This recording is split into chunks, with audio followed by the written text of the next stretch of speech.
candidatos a governador. O primeiro candidato à presidência da República, que já está no jogo, não é candidato formal e oficial, porque não passou pela convenção, que vai ser só em julho, mas já está como pré-candidato. Está correndo o Brasil, estava no Maranhão, está em Santa Catarina, estava em Chapecó, desceu a Serra do Rio do Rastro nesta madrugada, está em Criciúma, é o candidato do partido Missão, o Renan Santos. O Missão, que é um partido que nasceu do MBL, um movimento forte, importante, em momentos de transição do país, e que vira um partido que tem um candidato à presidência da República, que certamente será o candidato mais jovem, com idade menor, entre todos os presidenciáveis. Tenho o prazer de receber aqui no estúdio Sou Maior, candidato à presidência da República, pelo partido Missão, Renan Santos. Bom dia, Renan. Bom dia, uma honra estar aqui, uma lenda, e digo isso com toda felicidade, porque rodar a imprensa, receber boas perguntas sem querer a função do presidenciável, e eu tenho que ser um bom presidenciável mesmo tão jovem, né? Então espero ser bem esclarecedor hoje para os ouvintes. Prazer tê-lo conosco aqui, recebê-lo aqui, é uma honra. Essa entrevista está sendo transmitida em áudio e vídeo pelo 48, 4 numeral 8poristenso.com.br, 4 numeral, número 4, 8 por extenso, número 8.com.br, transmissão em áudio e vídeo pelo 48, e evidentemente você nos acompanha pelas ondas da Som Maior, aqui pelo rádio, em áudio. Participam da entrevista os nossos comentaristas de eleição, Laércio Menegas, Arthur Fabro e Pierre Vanderlinde. Laércio, bom dia. Laércio fala conosco. Bom dia, tudo bem? Bom dia, Adelor. Bom dia aos amigos e amigas da nossa Som Maior, e um bom dia especial aí ao nosso pré-candidato a presidente da República, Renan Santos. Pierre Vanderlinde, alô, bom dia. Bom dia, Adelor. Bom dia, Laércio, a toda a equipe Som Maior. E bom dia ao Renan Santos, candidato. É um prazer ouvi-lo e estar participando do programa. Estão aqui no estúdio também da Som Maior, entre outros militantes e filiados e dirigentes do Partido Missão, o Jairo Fortunato, que é pré-candidato a deputado estadual, e o Lucas Silveira, que é pré-candidato a deputado federal. Renan, primeiro me fala dessa tua experiência, vindo de Chapecó, desceu a Serra do Rio do Rastro, conheceu a nossa Serra Catarinense, e essa, não só a Serra, como os municípios da Serra, conheceu vinícolas lá em São Joaquim ontem. Me fala um pouco disso.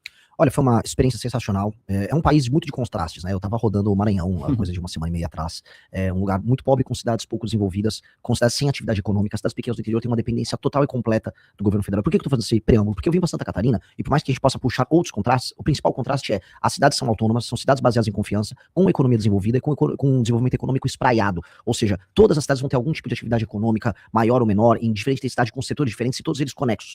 Então eu tomei uma aula de interior aqui. Aula sobre cooperativismo, aula sobre administração pública, aula sobre sociedade baseada em confiança. São Miguel do Oeste, eu vi num domingo à tarde, as crianças correndo, brincando numa praça, numa boa, sem barulheira. Esse é o tipo de coisa que você vê em outras cidades do Brasil. E aí entra um paradoxo, né? Porque o Brasil não reconhece Santa Catarina como parte de si. Santa Catarina nunca tá nas propagandas oficiais, Santa Catarina só é lembrada pelo governo brasileiro na hora de cobrar imposto dos catarinenses. Mas nunca como um modelo de Estado e um modo de vida que funciona. E nós temos que mudar isso. O Brasil tem que ser mais como Santa Catarina. O Brasil tem que parar de reconhecer os seus defeitos, que às vezes acha que é uma característica nossa, por exemplo, a favela, ou esse elemento que existe no Rio de Janeiro, da bagunça, e começar a olhar em lugares como Santa Catarina, um lugar de inspiração, e falar: isso também é Brasil, e o Brasil precisa ser mais assim. Então, ao longo de todo esse processo que eu rodei de Chapecó, fui até a fronteira com a Argentina, depois fui pro meio do estado, passei por Lages, desci a serra e tô chegando aqui, o que eu vejo é esse modelo de cidades, cooperativismo, formação de classe média e sociedade baseada em confiança. Isso é muito bom. E isso aqui tem que ser exportado para o resto do Brasil. Você é um candidato que faz o enfrentamento ao petismo, faz um enfrentamento ao bolsonarismo, ao lulismo e ao bolsonarismo. Candidato que vai pelo meio. Como é que você pretende furar a bolha? Hoje tem duas bolhas muito fortes, dois núcleos muito fortes que polarizam a eleição. Como é que você pretende furar as bolhas e quebrar essa polarização? Olha, isso é um bom termo, essa é uma pergunta muito difícil, né? Porque boa parte da política brasileira tenta descobrir uma resposta para essa equação. E a real é: se eu ficar negando eles, eu não vou ser nada. Porque estabelecer sua identidade, eu vou tentar ser claro pro ouvinte, através da negação do outro, você tá sempre pautado pelo outro. O que eu quero dizer? O Flávio Bolsonaro é candidato dizendo que ele é melhor do que o Lula, ou que ele não é tão ruim quanto o Lula, ele é um mal menor. E o petismo faz a mesma coisa com relação aos Bolsonaro. Eu não posso fazer isso apenas falando: eu não sou nenhum nem outro. Eu tenho que me afirmar perante as qualidades das ideias e as qualidades da minha trajetória e das posições que eu adotei. Então, eu só vou conseguir derrubar esses outros dois sendo algo novo, propondo algo novo, sendo imaginativo, sendo criativo, sendo corajoso, e é isso que eu tô fazendo. Então, eu tô conseguindo estabelecer um nicho eleitoral em que, onde eu consigo falar, eu consigo ser líder. Eu vou dar um exemplo. Entre os jovens de 16 a 24 anos, as pesquisas Atlas todas pegaram isso, eu já estou disputando a primeira posição. O nosso partido, o Partido Missão, que foi montado há 5 meses e meio, ele já é, entre esses mesmos jovens de 16 a 24 anos, o partido favorito dos brasileiros. E isso sinaliza algo. O que é? Sinaliza. Se há espaço para que as pessoas não ouçam sem preconceito, mesmo no Maranhão ou mesmo em Santa Catarina, haverá pessoas que vão gostar do nosso projeto. E eu faço isso não porque tô aqui só falando: eu não sou petista, o Lula é vagabundo, não, o Flávio Bolsonaro é um ladrão. Não, eu não vou nessa linha. Por mais que, se me perguntar, eu vou falar. O que eu vou fazer é: eu tenho uma série de ideias, e essas ideias são sensacionais, e isso pode tornar o Brasil uma das 5 maiores nações do mundo. Eu tô aqui para isso. Pergunta do nosso comentarista de eleição, professor Arthur Fabro. Fica à vontade, Arthur, bom dia. Bom dia, Delor, bom dia aos ouvintes, bom dia ao pré-candidato a presidente da República, Renan Santos. Renan, eu vou te fazer uma pergunta que imagino que você já deve ter respondido outras vezes, para também dar oportunidade para que você responda aqui para o público criciumense, né, do sul do estado de Santa Catarina. O senhor, então, está em Santa Catarina para um roteiro, né, e eu imagino que o senhor bem saiba que é um dos estados onde Bolsonaro obteve resultados eleitorais mais expressivos nas últimas eleições e onde o conservadorismo ele tem raízes bastante sólidas, né. Dito isso, o senhor também representa uma direita que se pretende também diferente da direita bolsonarista. Eu gostaria que o senhor fosse bastante específico em apontar algumas diferenças concretas em relação à direita bolsonarista, né? Talvez, se for possível, mencionar algumas questões ideológicas ou de método, né, programáticas, entre aquele projeto que o senhor defende e o que a gente já sabe, né, que é o projeto bolsonarista. E como o senhor pretende convencer um eleitorado que, por exemplo, esse de Santa Catarina, em grande parte, ainda se identifica com Bolsonaro, de que essa diferença entre vocês é bastante relevante? Beleza? Obrigado, um abraço. O Arthur procura aprofundar um pouco mais a conversa. Delícia esse tipo de pergunta, né? Isso é tipo de pergunta boa da gente desenhar quem nós somos e quem é o nosso adversário. Então eu vou começar com uma pequena provocação. Tirando os chavões, ninguém sabe exatamente como pensam os Bolsonaro. E aí eu vou pegar frases do próprio Flávio Bolsonaro. Ele disse recentemente, num evento no Rio Grande do Sul, que ele não vai falar muito das propostas dele, porque se ele falar muito, as pessoas vão atacar ele. Ou seja, eu não sei exatamente como ele pensa. O Flávio Bolsonaro, qual é a proposta dele para a área de educação? Qual é a visão conservadora bolsonarista sobre a área de educação? Eu não sei. Qual é a visão conservadora bolsonarista sobre como resolver a questão do SUS e a questão do acesso ao SUS? Também não sei. Qual é a questão bolsonarista conservadora dele sobre a área de infraestrutura? Eu não tenho a menor ideia. Qual é a política econômica que ele vai adotar? Não tenho ideia. Ele disse que vai fazer uma tesourada num evento no BTG. O que é uma tesourada? Saiu ontem, né, na Folha de São Paulo, que o Flávio pretendia fazer os reajustes da aposentadoria e do BPC sem ser através do reajuste via salário mínimo, via aumento do salário mínimo, mas sim através do IPCA. Eu defendo isso, publicamente. Eu falo isso, precisa fazer isso, muitas pessoas vão reclamar, mas se a gente quiser fazer o que o Milei fez na Argentina aqui, nós vamos precisar encarar esse tipo de problema. Ele correu pra via pública e falou, isso é fake. Então ele não vai fazer. Então ele fala que ele anda com o Milei, mas ele é sabor Milei. Meu problema com eles tirando os chavões do tipo, aqui é família, aqui é Deus. Eu não sei o que eles pensam.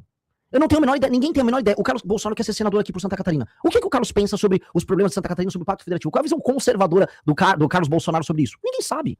Ninguém sabe porque são apenas chavões. Então eu já começo falando minha primeira grande diferença. Nós somos substantivo, não adjetivo.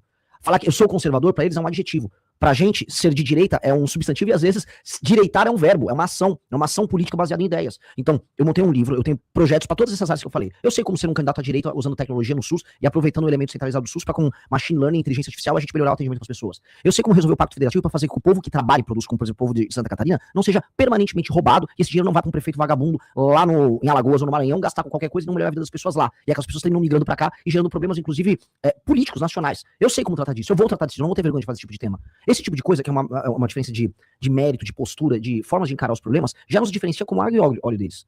Eu vou falar dos grandes temas nacionais. Eles não vão. O problema é o seguinte, o bolsonarismo é como se fosse o peronismo lá na Argentina, ou o próprio lulismo no Brasil. É o La Garantia Soy Yo. Não, confia no meu sobrenome aqui que a coisa vai. E aí eu não consigo, e esse é o problema que a gente responder a sua pergunta, eu não consigo saber o que eles pensam. Tirando os chavões, eles gostam da família, eles não gostam de bandido. Tá, vamos virar a primeira página? O que tem? Qual é a abordagem deles que será diferente da minha na parte de segurança pública? Eu tenho um projeto, eu tenho livros publicados, que é o Livro Amarelo, que é o programa do meu partido, explicando ponto a ponto como eu vou enfrentar o crime organizado. Eles não têm.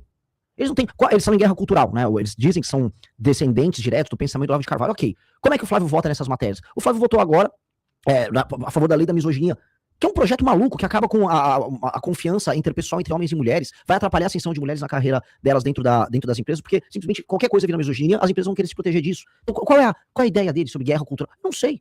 O problema é que a gente nunca sabe. É só, confia em mim que meu sobrenome é Bolsonaro. E sabe quem fez isso na última eleição, para responder a pergunta? O Lula. Ele não apresentou um plano de governo, ele não apresentou quem seria o ministro da Fazenda dele, só falou, confia em mim que eu vou te dar uma picanha. E aí, deu no que deu. O senhor falou que sabe como resolver o problema fazer o enfrentamento ao crime organizado. Como? De maneira muito clara. Nós temos no Brasil um país que ficou muito traumatizado pelo período do regime militar.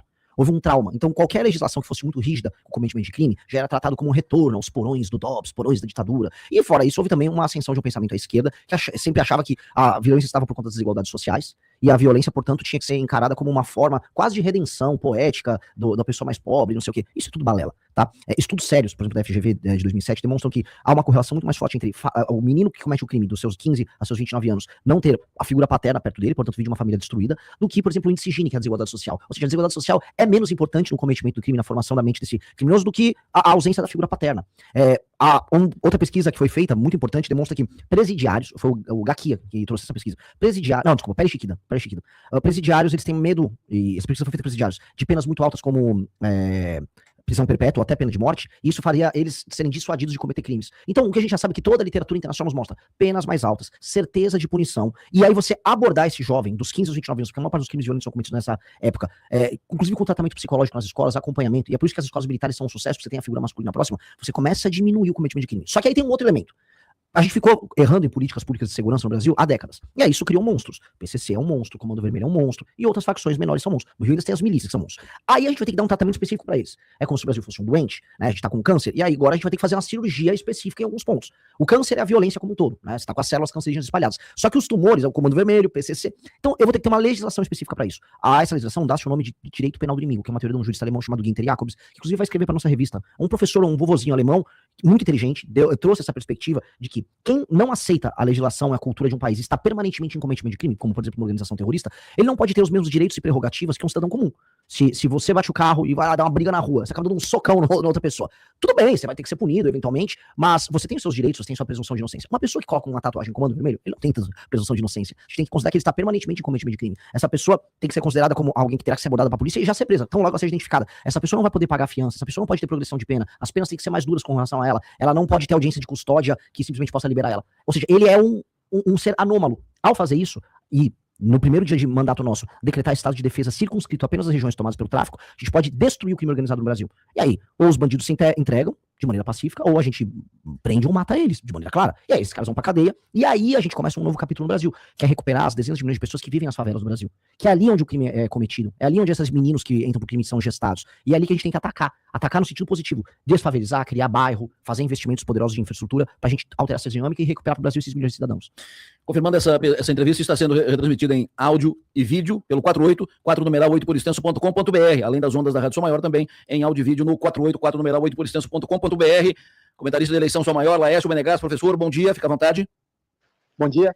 A minha pergunta para o nosso presidenciável, Renan, é a seguinte: nós temos aí uma polarização desde 94 no Brasil, que antes tinha como protagonista o PSDB e o PT, e a partir de 2018 esse polo do PSDB foi assumido pelo PL, né, e ficou PL contra PT, disputando a eleição, essa polarização de 18 para cá com Lula e Bolsonaro. A minha pergunta é a seguinte: nós já tivemos aí Ciro Gomes, Garotinho, Luiz Helena, Geraldo Alckmin, todos eles tentaram romper a polarização e não conseguiram fazer isso, né? O que difere o Renan Santos desses candidatos? Qual a estratégia que ele tem para romper essa polarização? Uma delas você já falou, que é o seu contato com a juventude. Nós comentamos no programa esses dias, né, eu e a Adelo Lessa, que na juventude, o recorte da pesquisa Atlas bastante favorável na questão da juventude, mas que outras estratégias, por exemplo, você tem para falar com outros públicos e que você vai tentar demonstrar na campanha para conquistar a confiança do eleitor?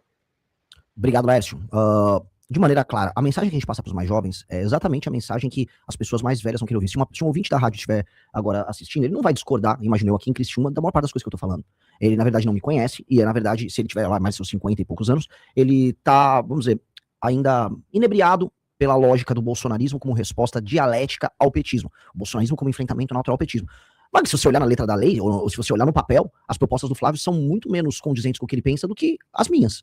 Então, se ele olhar minha trajetória, eu liderei o impeachment de Dilma Rousseff nas ruas e no parlamento, eu fui capaz de fundar um partido, a família Bolsonaro não foi capaz de fundar um partido, eu jamais votaria nessas leis feministas que passaram no Congresso, eu já, assim como o nosso deputado Kim Kataguiri nunca votou, eu jamais ficaria fazendo campanha falando que eu vou ficar aumentando Bolsa Família, ou seja, contrariando a lógica e o sistema de valores do próprio eleitor dele, jamais faria isso. Então, se esse eleitor conhece e passa a ser um pouco generoso, ele não tem motivo de discordar. E aí existem dois elementos, e a pergunta é muito boa, porque ela trata de dois momentos geracionais. O Fernando Henrique e o PSDB, eles representaram um processo de modernização de um país que tinha medo de falar que era de direita. E aí as classes médias antipetistas, elas falam, não, esse projeto tá modernizando o Brasil, tem plano real, tem privatização, a economia tá andando, eu tô começando a consumir produtos do exterior, o Brasil é uma economia muito fechada ali até os anos 90. E isso, vamos dizer, marcou uma geração, né, uma geração de petistas, até que deu vamos dizer, a fadiga de material e eles passaram a perder. O bolsonarismo representou outro momento, foi quando as pessoas antipetistas começaram a falar, este cara, ele representa meu sistema de valores. O Bolsonaro é literalmente eu. O Bolsonaro, ele fala que eu falo, ele tem a mesma religião que eu, mas o Bolsonaro não tem religião nenhuma.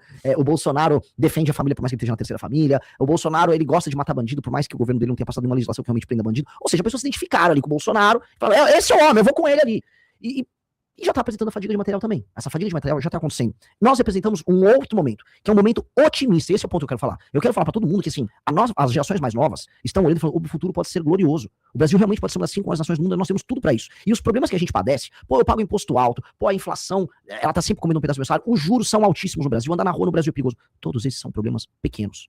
todos os problemas que o Brasil passa são muito, muito, muito pequenos. A pessoa fala, impossível. O problema não é esse. O problema é a vontade de você resolver esses problemas. O problema é você organizar uma força política que saiba o que fazer. O exemplo que eu vou dar, eu já tinha dado o exemplo do câncer. O Brasil, se fosse um paciente, uma pessoa doente, ele é uma pessoa que está morrendo de gripe. Sabe, existe cura pra gripe, existe remédio pra gripe, todo mundo sabe como resolver. Só que a pessoa não quer cuidar, porque se ela tem um parente que falou que ele tem que tomar suco de cenoura e um chá e não tá tomando remédio pra gripe. Esse é o cenário do Brasil. Resolver o problema de uso do Brasil é fazer uma boa reforma fiscal. Resolver a questão de segurança pública, passando a legislação certa e tendo vontade, você resolve em 1, 2 anos.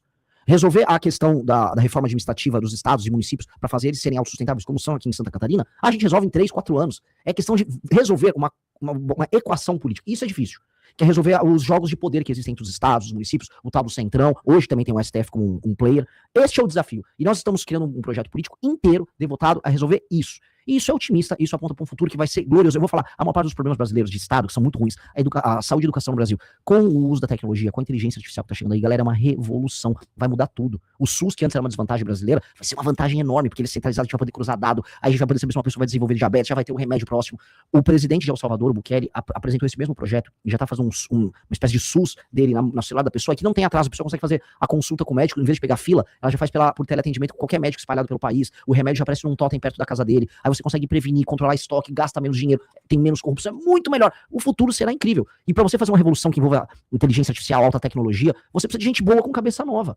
E é isso que a nossa geração está pretendendo ser, a geração que vai usar a tecnologia para fazer com que o Brasil diminua o gap, a distância que a gente tem dos países maiores. E a gente vai conseguir. Então, por que eu sou otimista sobre o futuro e por que esse é um projeto diferente dos outros?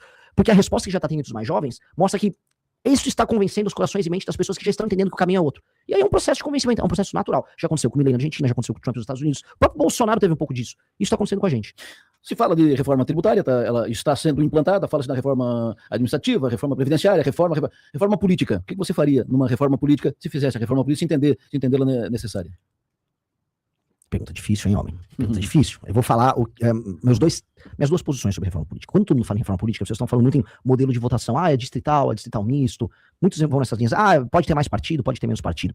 Eu vou levar minha reforma política para outro campo, tá? Porque, por mais que eu falasse, Renan, qual a sua opinião? Eu gostaria de ter voto distrital misto de lista fechada, para não ter nem tiririca na lista. Mas isso é uma outra discussão, a gente pode, depois, se quiser abordar em outra pergunta, a gente faz. A principal parte de uma reforma política nossa é entender qual o problema político do Brasil. E o problema político do Brasil é o orçamento e as decisões políticas são concentradas na mão de gente que administra os piores estados e municípios do Brasil, e essas pessoas não têm nenhum compromisso com o resultado, e elas mandam mais do que as pessoas têm compromisso com o resultado. Ponto. O que eu quero dizer, traduzindo o que eu falei, o presidente do Senado é do Amapá e o presidente da Câmara é da Paraíba. Eles não podiam estar nessa posição. Tem pessoas dos piores municípios, de regiões mais mal administradas do Brasil, no Tribunal de Contas da União, no STF. Alguns dos últimos nomeados, teve um cara do Piauí, que é o Cássio Nunes, e teve o Flávio Dino do Maranhão. O Piauí e o Maranhão apresentam alguns dos piores índices de desenvolvimento humano. É como se eu pegasse para administrar um time de futebol, um técnico que acabou de ser rebaixado para a Série D. Não tem nenhum sentido eu botar um técnico na Série D na seleção brasileira, mas na política brasileira faz sentido. E como é que eu altero isso? Veja, o dinheiro dos catarinenses ele é tirado via imposto, ele vai para o governo federal, e aí ele, pelo Fundo de Participação dos Estados, Fundo de Participação dos Municípios, ele é enviado para municípios pouco funcionais em outros lugares do Brasil. Eu fui visitar esses lugares pouco funcionais. O IDH desses lugares, a atividade econômica não aumenta. E os governadores não têm nenhuma obrigação em fazer a arrecadação do Estado aumentar. Ele só fica com o pires na mão, dando calote para o governo federal, ou esperando cair o dinheiro. Então, um governador, por exemplo, do Maranhão, ele não melhora a vida do maranhense. Ele só fica guardando um paulista, um catarinense trabalhar mais para coletar mais impostos do governo federal e cair no cofre dele. Aí sabe o que acontece? Um salário de um professor no Maranhão, ou um salário do policial no Maranhão é mais alto do que um de São Paulo. Mesmo o custo de vida lá sendo muito menor. Vocês sabiam disso aqui? Talvez, eu não vi o de Santa Catarina, mas talvez seja mais alto que o de um policial ou de um professor em Santa Catarina. É justo se o dinheiro foi coletado aqui, só que os índices educacionais, os índices de segurança pública desses lugares são piores do que São Paulo e Maranhão. São Paulo e Santa Catarina. Isso não é correto. Como resolver isso? Minha reforma passa pelo seguinte. Todo prefeito e governador, eles terão que, tirando o fato de serem populares, que só querem ser populares, para poder concorrer a uma reeleição, eles terão que obedecer índices de desempenho. Então é assim, se você pegou o saneamento básico no seu estado, ele está em 15%, se você é um governador, você tem que entregar ele com 20%, no mínimo. Se é um prefeito, pegou com 10%, tem que entregar com 20%. Mesma coisa com saúde, mesma coisa com educação, mesma coisa com atividade econômica que tem que aumentar. Se você gera esse efeito, você ganha pontos. Se você ganha pontos, você pode concorrer à eleição, você pode receber emendas no teu município, e você pode, inclusive, fazer shows aí para as eleições, que é o que esses caras adoram. Pode. Se você não conseguiu bater essas metas, independente de você ser popular ou não, você não pode participar das eleições. Você fica elegível por 8 anos, o seu partido fica elegível naquele município por 8 anos. O que você faz? Com que o dinheiro que é extraído de impostos dos outros lugares acabem obrigando, através dos repasses, esses lugares a se tornarem independentes economicamente, melhorarem a vida das pessoas, porque aí sim, esses municípios vão ficando, vamos colocar aqui, autônomos, e ficando autônomos, o dinheiro de Santa Catarina fica em Santa Catarina, o dinheiro de São Paulo fica em São Paulo, e a população do Maranhão fica feliz e vive melhor também. E a gente tem uma federação mais equilibrada. E aí, com uma federação mais equilibrada, a representação melhora no Congresso Nacional e o país como um todo melhora. Hoje, o modelo político no Brasil é políticos, governadores em geral, judiciário, ficam o tempo todo tentando extrair dinheiro de quem trabalha e produz. Esse é o modelo. Para resolver isso, indicadores de desempenho, muito claros e punições para quem não conseguir cumprir. Com base nisso, a gente começa a reequilibrar a federação. Se não, eu vou colocar aqui, não é nenhuma provocação, é uma verdade, a federação vai quebrar. Se a gente não resolver isso que eu tô falando, em algum momento o Brasil vai separar em 2, 3 países. Porque as pessoas não vão conseguir aguentar. Uma hora, o cara que tá pagando imposto aqui em Santa Catarina vai falar, eu tô de saco cheio, eu não aguento mais, tem que sustentar o prefeito de Bacabal, no Maranhão. Não dá. Não dá. E o cara de Bacabal, ele só rouba a população de Bacabal. E ainda me rouba aqui em Santa Catarina, eu nem sei quem é ele. Uma hora vocês não vão aguentar. Pois São Paulo não vai aguentar. Eu tô avisando, porque as pessoas estão começando a se odiar nas regiões. A gente não pode se odiar. O Brasil é um país para ser um país imperial, um país enorme. Isso tem que ser resolvido. Na sua reforma política, mantém a reeleição? Eu manteria a reeleição para deputados. Eu acho, entretanto, muito mais racional a gente aumentar o mandato de presidente para 5 anos e não ter reeleição. Aí o cara consegue apresentar um projeto, e aí ele pode, na reeleição, lançar um candidato do partido dele. Acho que não tem problema nenhum. Agora, o modelo de reeleição, como nós temos no Brasil, é um modelo doente. Por que doente? Porque os mandatos são construídos para apenas se reeleger. E aí você tem Já assume tratando a reeleição. Exato. E o terceiro ano de mandato já é campanha. E aí o último ano ainda é só aplicação de obras e gasto de dinheiro e compra de voto. A gente sabe que esse é um modelo no Brasil. Agora, se a gente aplicar esta reforma que eu falei aqui, com indicadores de desempenho e com punições, aí a coisa muda um pouco de figura, porque na prática esse prefeito ou esse governador, se eles entregarem os indicadores de desempenho, aí talvez valha a pena até eles concorrerem à reeleição. Né? Acho que tem que ter a questão toda são os critérios de desempenho. Hoje, infelizmente, o eleitor não avalia bem o político. Nos lugares mais pobres do Brasil, a taxa de reeleição dos prefeitos é muito alta. Aí você pergunta, como pode uma cidade que é muito ruim, o prefeito ser reeleito? A vida não melhorou em nada, porque a pessoa vende o voto. A pessoa ganha um emprego na prefeitura, todo mundo sabe que é assim. Então, a política é isso. A gente fica falando de esquerda e direita é só a casquinha do ovo. A política brasileira é compra de voto, cooptação. Essa é a regra no Brasil. E isso precisa acabar. Comentarista de eleição da Sua Maior, advogado Pierre Vanderlinde. Tua pergunta, Pierre, fica à vontade. Obrigado, Adelor. Bom dia, Renan. O senhor, nas respostas às perguntas anteriores, né, mostrou aí a defesa é uma atuação mais dura da polícia, inclusive uso letal, prisão perpétua, pena de morte, até a aplicação do direito penal do inimigo. Também tratou dessa questão da reforma política, né, de um novo pacto federativo, índices de desempenho para os municípios, vinculado a eventual inelegibilidade de candidatos, até mesmo do partido. Como que o senhor pretende governar e colocar essas propostas em práticas dentro da ordem constitucional atual, ou estaria disposto a propor uma ruptura, como a convocação de uma nova constituinte, tendo em vista, né, que para essas mudanças precisaria e da Câmara dos Deputados? Deu uma cortadinha, mas acho que entendi o espírito da pergunta.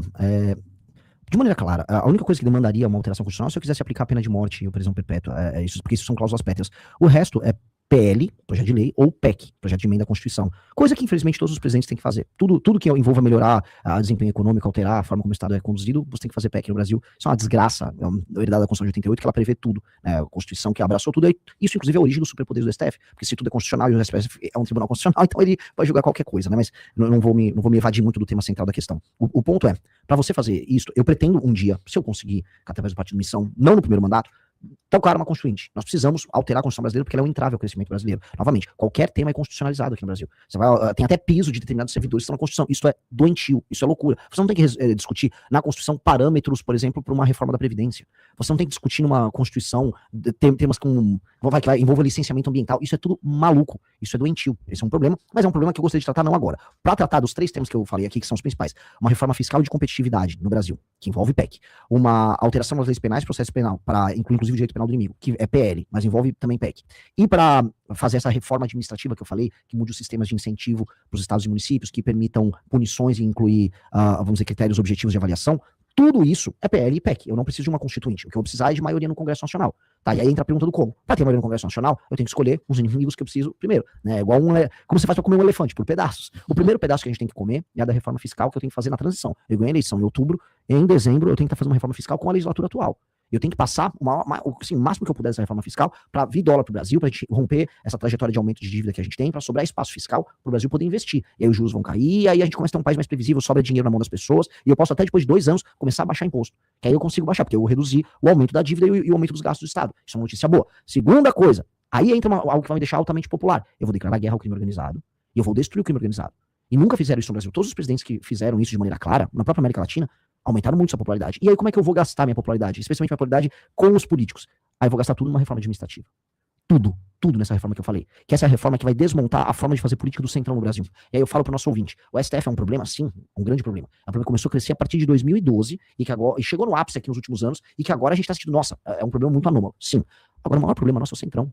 Que é a forma antiga, arcaica de fazer política no Brasil que vem do período colonial. Inclusive o Centrão está sempre nos mesmos escândalos junto com o STF. Inclusive as nomeações da STF têm relação com o Centrão.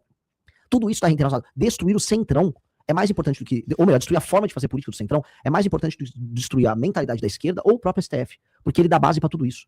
Ele dá base. O Maranhão, eu posso falar para vocês, é um estado socialista. E ele é um estado socialista sem precisar, em nenhuma medida, de ter um comunista administrando ele. Simplesmente porque o Centrão cria esse tipo de modelo de pessoas dependendo do Estado. Para você ter um negócio, tem que ter o Estado praticamente como sócio. Uma economia completamente baseada em dinheiro estatal. Isso foi criado pelo Centrão. O Centrão faz isso. O Centrão é o grande inimigo. O Centrão é o grande traidor que destrói qualquer projeto político. Nós temos que mudar. Não, eu não vou sair prendendo pessoas do Centrão. Ainda que eu gostaria de fazer isso com alguns. Mas o que eu vou fazer é alterar o sistema de incentivos para que o próprio político do Centrão trabalhe direito. Esse é o jogo. Falando várias vezes aqui do STF. STF hoje ele está politizado, porque lá ele tem nomeados do Lula, do Bolsonaro, do Fernando Henrique ainda, porque os ministros do STF são todos nomeados pelo presidente da República, que indica para o Senado aprova ou não, e o presidente nomeia. Isso cria, ou tende a criar uma dependência, uma relação dos ministros com o poder, com os políticos. Como é que tu avalia a possibilidade de mudar essa regra, fazendo com que os integrantes do STF sejam de carreira ou concursados? Veja só, eu não sou tão otimista com a ideia do concursado, você tem dentro dos concursados, quando eles chegam em posições importantes, o lobby do judiciário, por exemplo, para super salário. Não é isso que vai determinar se o STF vai ser bom ou ruim. Sabe o que vai determinar? É tirar os poderes do STF.